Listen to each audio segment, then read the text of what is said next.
Je savais que c'était quelque chose qui n'aurait pas dû avoir lieu. Mais je sentais qu'il fallait pas en parler, oui.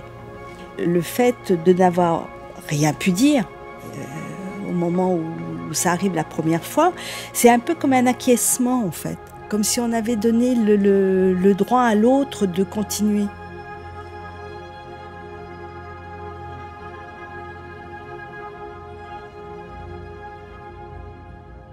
Justement parce que, en fait, beaucoup de personnes me disaient que c'était un sujet assez tabou, qu'elle allait me mettre en difficulté, notamment dans le milieu universitaire. Qu'est-ce que ça veut dire que ça allait vous mettre en difficulté, en termes de ressources ou en termes de rapport aux autres universitaires ?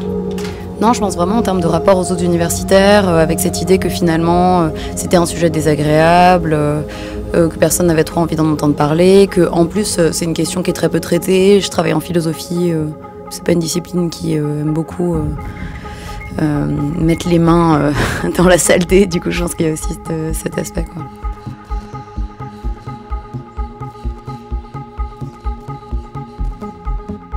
Les premiers propos qui sortent, c'est ça doit être dur, ça doit être dur. Qu'en fait, enfin ouais, ce qui est dingue, c'est que pour moi, c'est dur.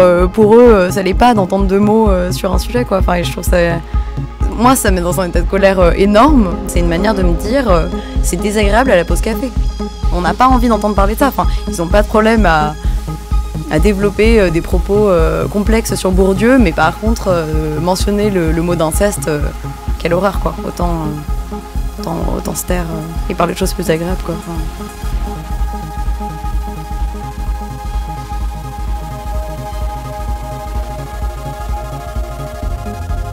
Comment dire, on ne peut pas mesurer la souffrance. On ne peut pas dire le poids de souffrance ou le degré de souffrance, mais les dégâts, on va dire. Voilà. Quand je vois les dégâts que ça provoque dans ma famille, qui est une famille banale, je me dis, mais il y a autant de souffrance ailleurs dans d'autres familles, puisque c'est aussi banal l'inceste, mais comment on fait pour fonctionner, quoi? Et quel gâchis, en fait, quel gâchis d'énergie de tous ces gens qui, je sais pas, qui seraient supersoniques, qui iraient tellement mieux s'ils n'avaient pas vécu l'inceste. Pourquoi on fait toujours comme si on ne savait pas, on découvre en permanence la banalité de l'inceste. Ah bon, ah oui, il y en a autour de nous, beaucoup, ah bon, d'accord, voilà. C'est une espèce d'éternel recommencement qui fait fi de toutes les connaissances, en fait, qui sont jamais capitalisées. Il y a énormément de travaux, plein de connaissances, et on recommence toujours. On recommence à pas savoir, ah bon, il y a vraiment... Non, il n'y a pas de statistiques, on ne sait pas trop. Ben, en fait, si, il y en a plein, il y a plein d'enquêtes. Voilà. Et on oublie tout le temps. Je savais, mais je faisais toujours la séparation entre le père qui nous a donné une éducation, compte tenu du milieu dans lequel on venait, qui a toujours tout fait pour qu'on parle correctement le français à la maison, Et un jour, je me dis, mais attends, ton père, c'est quand même un salaud. C'est pas ça, un bon père. Et j'en ai vraiment pris conscience ce jour-là.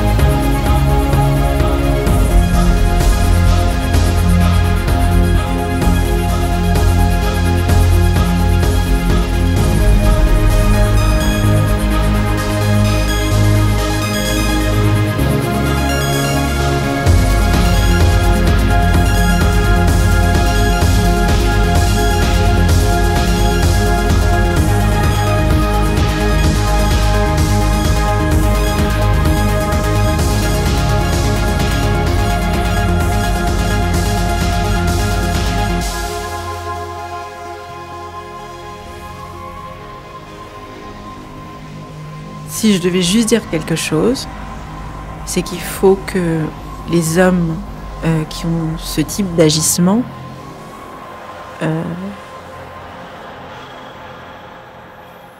comme très souvent ils avanceront qu'ils aiment leur enfant et que c'est ce qu'ils ont de plus cher au monde, il faut qu'ils se rendent compte du fait que même si moi aujourd'hui je suis là et que je vais très bien, je suis pas tout à fait entière, c'est-à-dire qu'il y a une partie de moi qui est détruite pour toujours.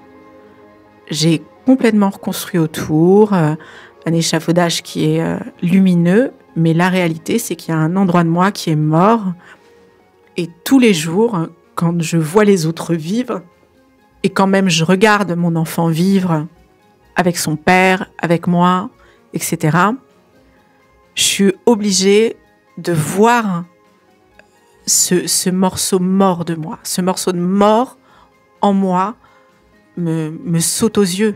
Je vois très bien ce que les autres ont que je n'ai pas, que je n'aurai jamais. C'est pas une histoire de bonheur ou pas, parce que je suis très heureuse et je vois bien quand je vois que les autres l'ont que c'est trop beau et que moi pour moi c'est non.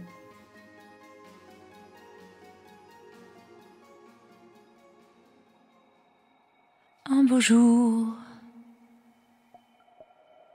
ou peut-être une nuit, près d'un lac, je m'étais endormie, quand soudain, semblant crever le ciel, et venant de nulle part, surgit un aigle noir.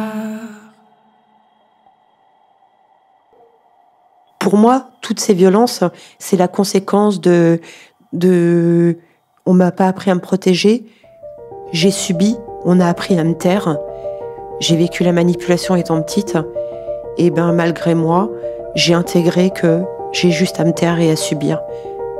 Voilà. C'est ça une vie, c'est ça être victime d'un père incestueux. C'est ça après, les conséquences. En continuant.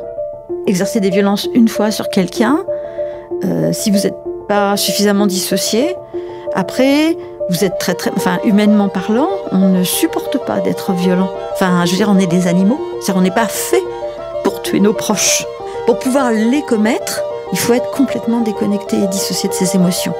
Et les conduites à risque et les conduites dissociantes, dans ce système, c'est de faire monter un stress pour faire disjoncter à nouveau le cerveau, pour ne plus rien ressentir. La victime, elle le fait pour échapper à ses souffrances et à tout ça qui la met dans un désespoir total.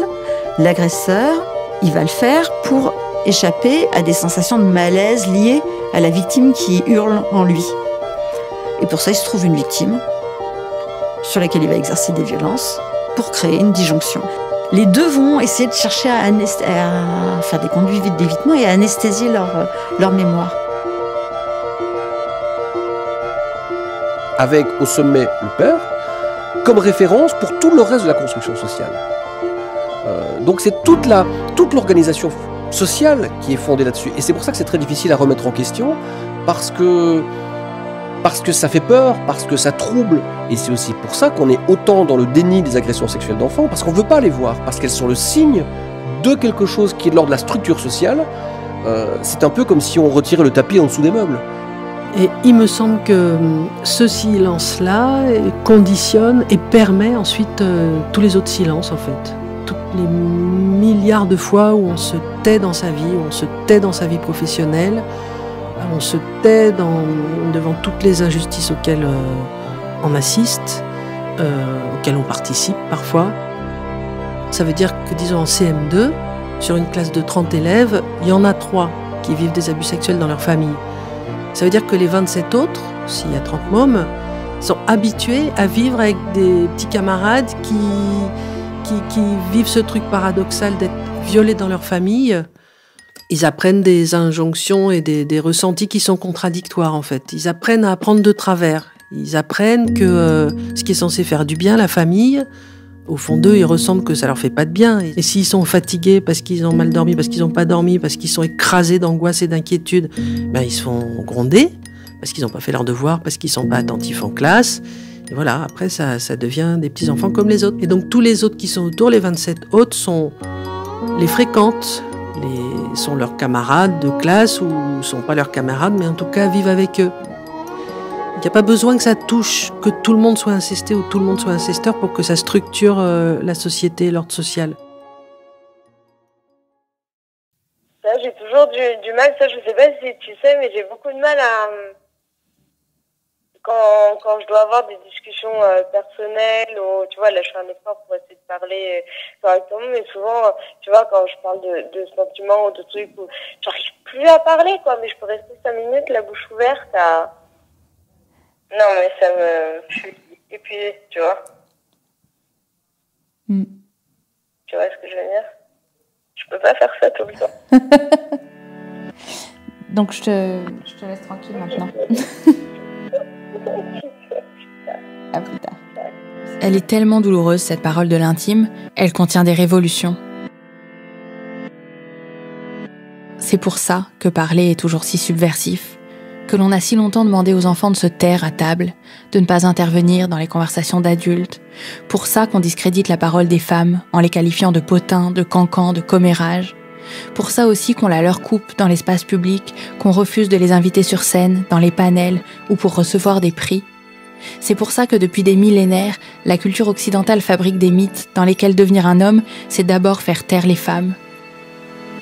J'ai repensé à tous ces mythes aussi, qui disent que ceux qui dominent, les dieux, imposent le silence et l'aveuglement à ceux sur qui ils règnent. Il y a le mythe d'Orphée, qui ne doit pas regarder en arrière pour voir Eurydice à leur sortie des enfers, et quand il se retourne, il la perd.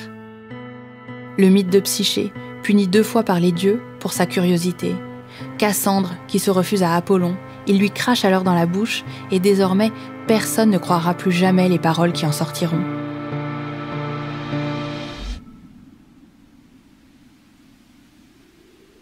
Le silence comme respect dû au plus fort nous est inculqué à chacun depuis l'enfance. Il nous est inculqué à tous depuis des millénaires.